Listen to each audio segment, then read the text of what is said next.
Agriculture on the move. Agricole mouvement. Agriculture on the move. Agricole en mouvement. Agriculture on the move. Agricole en mouvement. Agriculture on the move. Agricole en mouvement.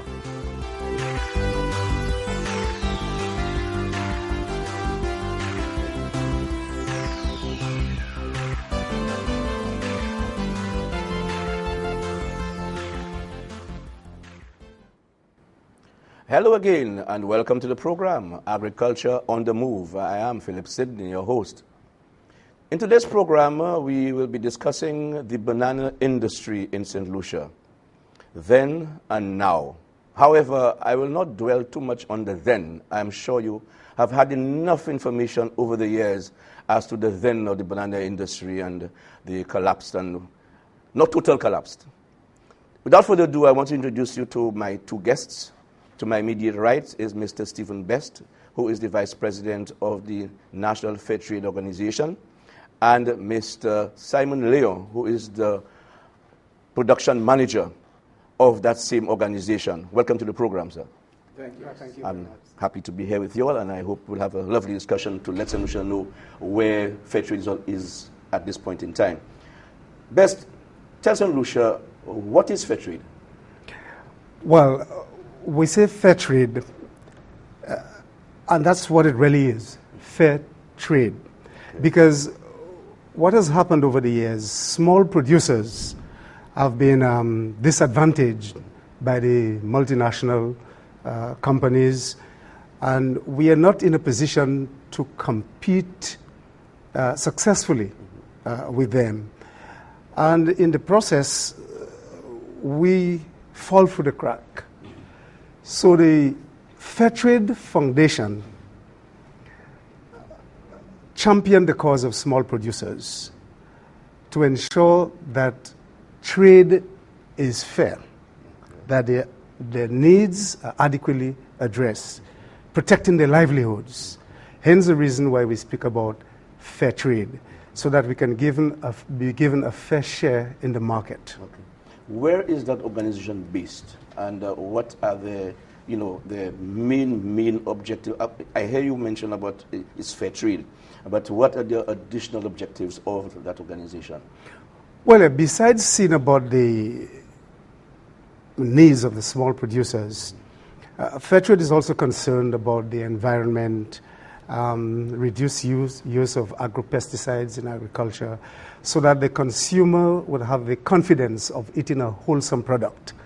The Fairtrade Foundation is based in the UK, but it is also linked with a labeling organization, the Fairtrade Labeling Organization, which sets the criteria, the various standards that the producers who are trading on the fair trade would have to meet the criteria. So we now are affiliates of the Fairtrade organization. Fairtrade was introduced to the Windward Islands, in the Windward Islands by WINFA, which is the Windward Island Farmers Association, in 2000, because we recognize with the dismantling of the safety net, which provides guaranteed market for our produce bananas in the UK, with the advent of WTO. We would have to compete with multinationals producing conventional bananas, and there's no way we could survive in that market. So along with the Fairtrade Foundation, WINFA introduced Fairtrade as an alternative to the producers in the Windward Islands. So we embraced the concept, and there we are. All our bananas is now Fairtrade. Was it a difficult task to get the St. Lucian farmer to buy into Fairtrade? Well, see, that, as you expect, some farmers would immediately realize the importance and the advantages associated with this. Some would feel, no, well, that is just another thing again to interfere with our traditional way of producing bananas, and they would stay back. But we kept encouraging them. We kept drawing to their attention, look, we no longer have the safety net, and we would have to compete with producers that are a lot more efficient than us. They have the economies of scale. And unless we get into alternative means of producing bananas, we would not survive. And when now they recognize, those who've embraced the program or the concept, started trading, and they recognize the benefits associated with it, yes, our farmers gradually embrace it. And as I said, now all our farmers are Fairtrade producers. Mr. Simon, as operations manager to the organization, what are your tasks? Well, my responsibility is to coordinate to the day-to-day operation of the organization in the entirety, from the marketing end down to the field end. Overall coordination. I have staff, support staff at mid-management level giving me support. But just to summarize what Fairtrade is in a nutshell, it is really an organization providing market access to small producers through ethical production. And Mr. Best mentioned the reason why, market access was a problem. And all of us know about globalization, trade liberalization, the lack of the protected market. We once had a protected market in the EU, and that preferential treatment no longer exists. As a result of that, it became very difficult to compete with the multinationals on the UK market. So hence the reason Winfer, with the Fairtrade Foundation, came about and started the Fairtrade. Before there was other Fairtrade cocoa, coffee. But I think we were the first who had started Fairtrade bananas in the UK. And it's really tapping into that niche market, provide market access to our farmers. Okay. Now, your technical persons, you mentioned that you have guys on the ground who are interfacing with the farmers. Are they trained officers? I'm saying so in light of, for example, with the program in the Ministry of Agriculture with the Black Secret Toga unit. Is there that synergy with that unit? Yes, there's that synergy with that unit. There is cooperation between our technical team and the Black Secret Toga.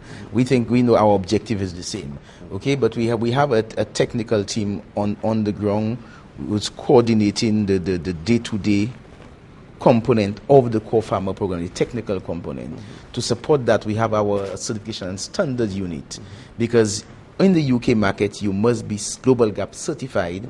Whilst you sell Fairtrade bananas, you must be Global Gap certified, and you must be Fairtrade certified. Okay, well, take us through that, because I want to find out what are the do's and don'ts of Fairtrade when it comes to the production of bananas. Okay, like I said, Fairtrade is basically about ethical production, and we look at environmental, that we must conserve and protect the environment in our practices. So environmental issues are very top on the agenda with Fairtrade. We also look at social issues. At the same end, you shouldn't use child labor. There shouldn't be abuse of your workers. So these are and then there were health and safety issues in terms of the use of agrochemicals and protection of your workers, and also protection of the consumer. So you need to use your agrochemicals in such a way that you don't abuse it. You'll protect the consumer who's using that end product, and also you protect your workers. And to that, there is what you call a Fairtrade standard with control points, and we audited annually based on that standard. So annually, the Fairtrade auditors will come to the island, and the measures against that standard, whether we compliant. Okay, I'm happy with this, because as we go through the break, I want to come back to that compliant aspect of it. You are watching Agriculture on the Move. We are discussing the banana industry in St. Lucia at this juncture. Stay tuned, we'll be right back. Family time is a healthy time, and a healthy family eats smart. Local fish and seafood from fishermen and farmers that you trust with your family's health is always fresh. Choose fresh seafood because it's packed with nutrients. St. Lucia's fish and seafood producers meet every government standard for health and safety, high quality, fresh local food products straight from the fisherman to you. Choose St. Lucian fish and seafood at your local grocers, and choose a healthy lifestyle for your entire family. I use fresh local fish right there from the fisheries department. Eat fresh, buy local. St. Lucia's fishermen produce an abundance of fresh foods, highly nutritious and incredibly tasty. Together when it's most important. Healthy families. Buy fresh, eat fresh.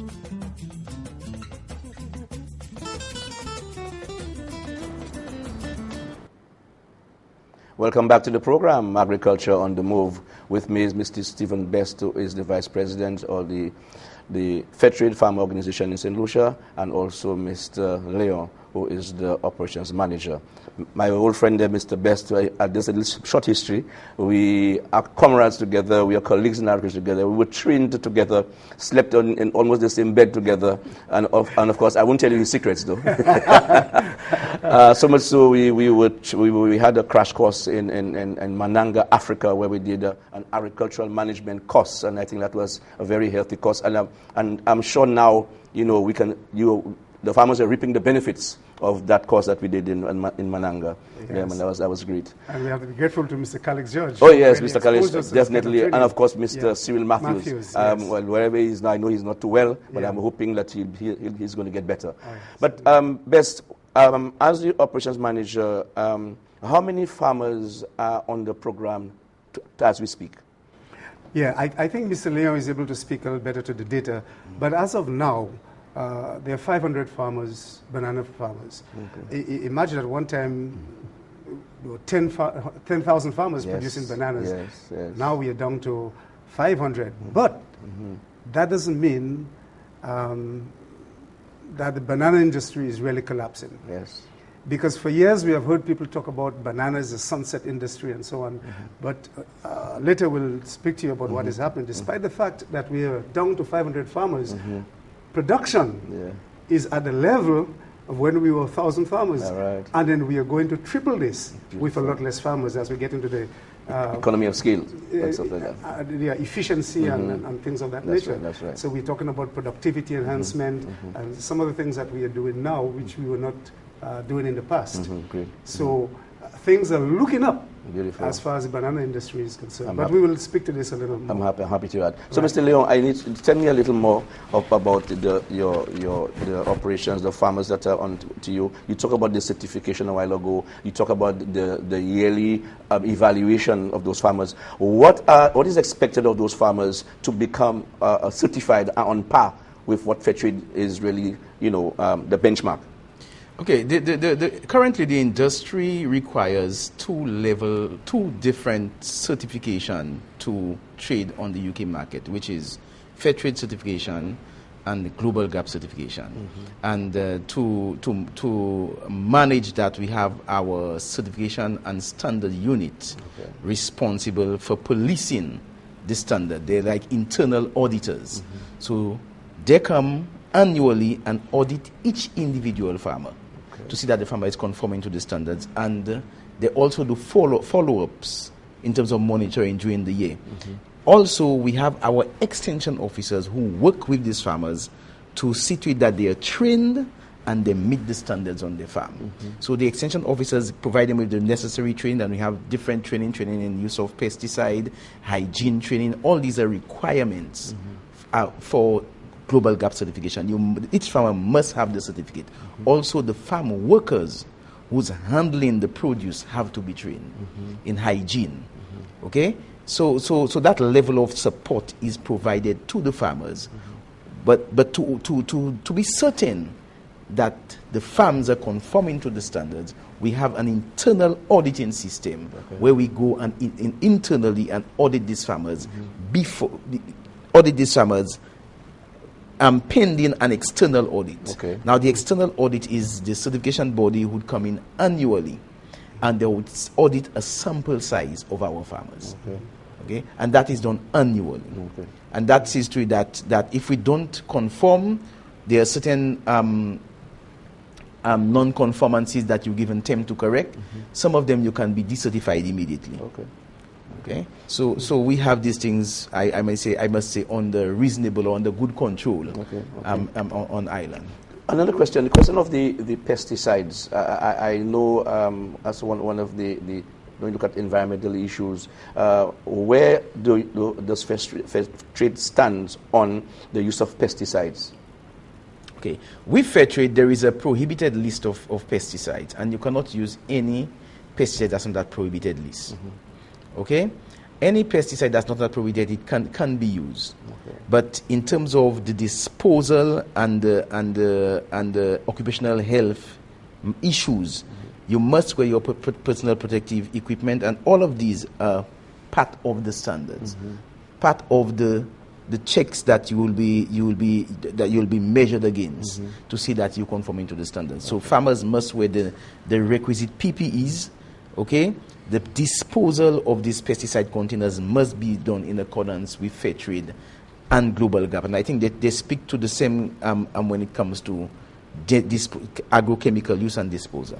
Yeah, in addition to what Mr. Lay is saying, with regards to the Fairtrade standards, producers must stay away from waterways at least 20 feet, or maybe plant tree crops that will serve as a barrier, so that the leachate from the use of agro-pesticides do not find its ways, find itself in the waterways and destroy aqua life and things of that nature. Correct. So it's very concerned about protecting the environment and the proper disposal of the containers. And as you know, in banana production, you generate a lot of plastics, a lot of the sleeving material. So these are collected at various points, and they're taken to the garbage disposal site at Bexar, at Dedlow. Then, as you know, with banana production, nematodes, it's a big problem, because if you don't have a healthy root system, then the plants cannot effectively utilize whatever nutrients that are applied. And yet, nematicides are on that prohibitive list. Okay. So, if we sense we have a problem with nematodes, the evaluation is conducted, a test is conducted to determine the level. And once you've gone beyond the threshold, then we can apply to the Fairtrade Labeling Organization, which is FLO, for derogation of the use of a particular nematicide, for example, like oxamil, Vidit. And if permission is granted for 1 or 2 applications, then that could be done within the specified time frame, and subsequently you cannot use it. Okay. Yeah, because, as I said, you have to think of what the market requires. When you think of a fair trade commodity, it is considered to be wholesome, minimal use of it is not organic per se. Totally organic, yes. Right, but minimal use of agro-pesticides and things of that nature. Okay. So we have to adhere to the standards. Okay, great. Okay, where is the program now? With your organization, with the farmers? I know, of course, you're moving up a notch higher. I know you'll have gotten some funding for some of your programs. Where is that program now, as we speak? Yeah, well, the National Fairtrade Organization, when we did an internal assessment in terms of the banana industry and what is happening, and we noticed some of the farmers are dropping out. There are a number of issues that contribute to this, such as the cost of labor, the cost of inputs, and we must admit we have a very inefficient labor force. No, definitely. Right. Farmers pay the highest wage, I can tell you, when it comes to labor. And they take advantage too. That is right. People come to your farm maybe 7:30. By 8 they start working. 11 o'clock, you have no control over this. The man is packing his tool, he's gone, and you pay him $70 a day. I mean, I'm not too sure of any sector of the economy that really pay that kind of thing, for 3 hours. Yeah, but just to stick up in there, the farmers themselves caused that. I think they initiated, they created the environment for it, but that's for another show. I am not too sure if, to some extent, people didn't listen to what farmers were saying, and the things were allowed to deteriorate. Yes. But as you said, that's for another show. However, so having done this assessment, we recognize a problem there with us as producers, that we are inefficient, and the return per acre, the yield per acre, it's very low. For St. Lucia, it was in the average of about 6 to 8 tons to the acre. And there is no way you can produce bananas this rate this tonnage per acre and compete successfully and make the thing economically or financially viable. So in collaboration with Windfresh, we felt that it was necessary to embark on what we describe as a productivity enhancement program. Hold that point there. We are running fast, so we do for a break. You're watching Agriculture on the Move. Back soon. What is biodiversity? When you look at biodiversity, it's all around. I think of biological and I think of diversity. What is biosafety? Safety measures for our foods, our products, etc. Biodiversity is the variety of life. Biosafety, on the other hand, involves the management of products of biotechnology, such as GMOs and LMOs. Biosafety seeks to protect St. Lucia's biodiversity. The terms biodiversity and biosafety are not interchangeable. Get familiar with these terms. Observe the biodiversity around you, the changing environment of food production and sustainable growth. Do your part. Visit our websites and stay tuned to this station for more information on the National Biosafety Framework.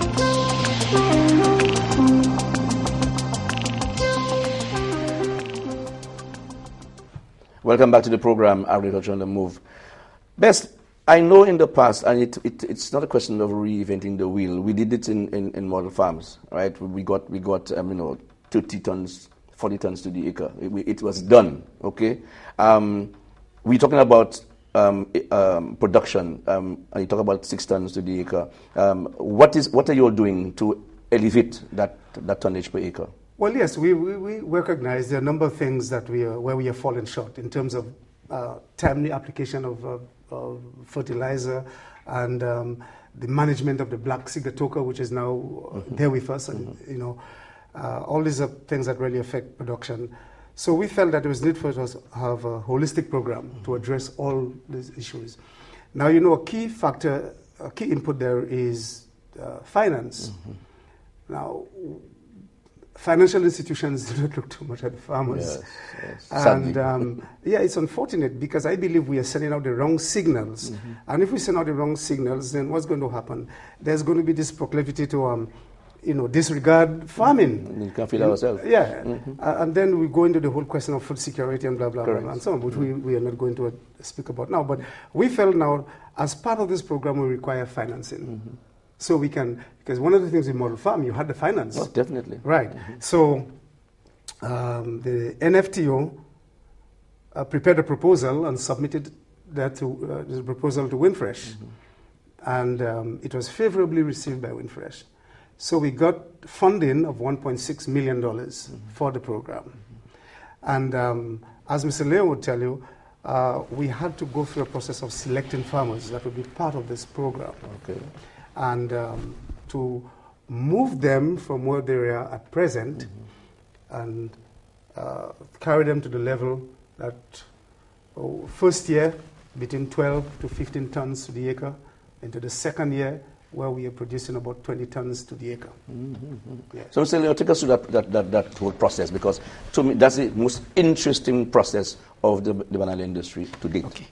The co-farmer program, or the productivity enhancement program, it commenced in 2013, and we started in September 2013, and we started by identifying the farmers who would meet the requirement of supplying bananas to the UK market with respect to quality and volume, because the UK market requires a consistent volume. It's contractual arrangements you have with supermarkets that will contract you for a particular volume per week. Okay. So the volumes are more or less fixed. Now we have a production pattern here in the island where you get the high production in the first quarter, very low in the second, third quarter, and back to the fourth quarter. So you get your production at the two ends. Okay? We needed to identify some farmers as much as possible that could assist, or that could level, level that production trend as much as possible. So we went through that vigorous exercise, identifying farmers, and firstly we came out with about 235 farmers identified who could meet that criteria, and an additional 150 farmers that we need to give some support to take them there. So we put the farmers in two grouping, but we had the challenges of the trough and the challenges of the drought, and we had difficulties in really implementing the program because you could have applied very little inputs during the drought, and without inputs, in particular fertilizer, there is little thing you can do about productivity. So the program really kicked off with Mr. Best mentioned we received the financing from Winfresh, and it was a loan, not a grant. It was a loan financing from Winfresh, and the program really kicked out in September last year, where we started distributing inputs. The rain scheme, we started distributing inputs to the farmers, and into this year, what we have seen significant increases in production in the last quarter compared to the second quarter of last year. But the real benefits of the program will be realized in this quarter. And we have a technical team providing support to these farmers. We prepared work plans, farm development plans with the farmers, identifying the problems and how we move forward. Okay? With that, the inputs were given to the farmers. We introduced a lot of lime because they had a problem with acidity. We introduced a lot of lime. We brought in a lot of fertilizers, and we brought in a lot of straight fertilizers to deal with specific nutrition problems in different farms. So we brought in the KCl, the TSP, and nitrogen in the form of calcium ammonium nitrate. So farmers with specific problem, their problems can be dealt with by a supplement of one of the nutrients. We also knew we had a boron deficiency. We brought in fertilizers, some fertilizer with boron added to it.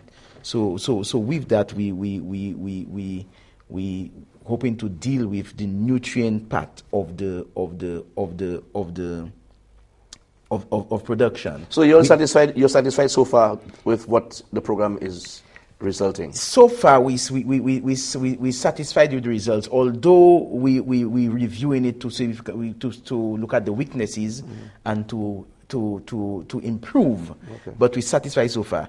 For example, this week we saw the highest production per week in the past 4 years. And I was just giving Mr. Best the news. I got it from my production people as I was coming up the road.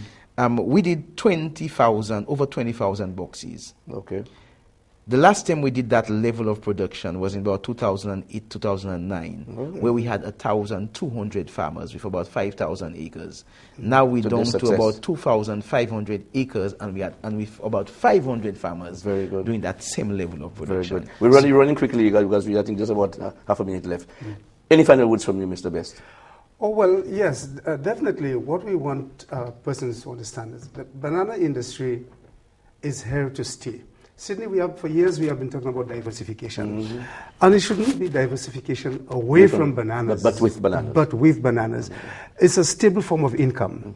You know, there is a market. Now, if there's any crop with a market, why not produce it? That's right. But granted, assistance is required in order to get us so we can be more efficient.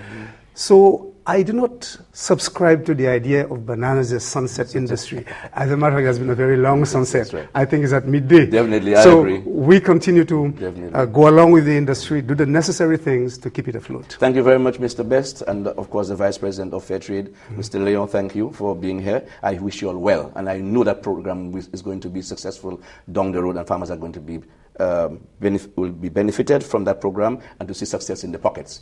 You've been watching Agriculture on the Move. I would like to thank you, the viewers, for viewing the program. Continue to do so on this station every week. Until then, I am Phillip Sydney saying goodbye and God bless. What time is your program, Ed? Agriculture on the Move. Agricole Mouvement. Agriculture on the Move. Agricole en mouvement. Agriculture on the Move. Agricole Mouvement. Agriculture on the Move. Agricole en mouvement.